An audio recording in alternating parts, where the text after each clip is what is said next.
Did you know that John Lawrence, otherwise known as the father of nuclear medicine, was the first ever physician to use radioactive isotopes to treat diseases such as leukemia? Nuclear medicine has had a very transformative role in healthcare, with its ability to diagnose, treat, and pinpoint disease within the body. In nuclear medicine, physicians use imaging techniques primarily involving gamma cameras, single photon emission computed tomography, and positron emission tomography machines. Oftentimes, both SPECT and PET scans are combined with CT scans, illustrating both the patient's anatomical structures as well as how they're functioning. Radiotracers and radiopharmaceuticals play a vital role in nuclear medicine. They enter the body orally, are injected directly into the bloodstream, and can even be inhaled as a gas. Safety is crucial when dealing with these radioactive materials for both the healthcare providers and patients. It is important to wear correct PPE, follow ALARA guidelines, and inform patients of all the benefits and risks of the procedure. Following the application of radiopharmaceuticals, these chemicals can accumulate and localize in hotspots, which are diseased organs that may not be functioning properly. The picture located in the middle of the screen illustrates how these hotspots show up on a PET CT scan. These red and yellow colors portray exactly where the radiotracers have been drawn to.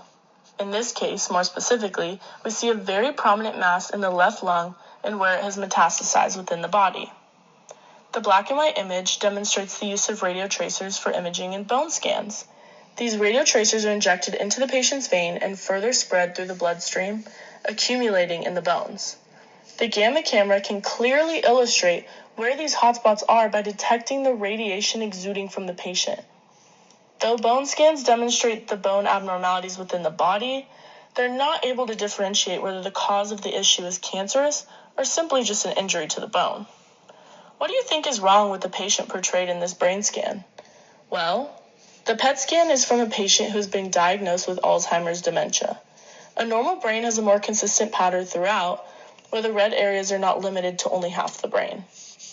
Each of these scans show different ways in which nuclear medicine can help us to better envision the structures and functions within the body. So you may be wondering, what happens in a case where radiotracers are injected and there are no diseased organs in the body?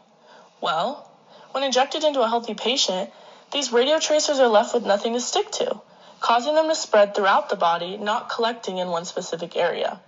Following the scans, the body naturally excretes the radioactive substances through the digestive system and kidneys. Nuclear medicine has proven to be very beneficial in diagnosing disease. However, it can also treat. Nuclear medicine therapy focuses on implementing radiopharmaceuticals to treat cancer and other diseases with precision. Thus, this specialty has an array of benefits for patient health, giving individuals the most personal and clear-cut treatment possible.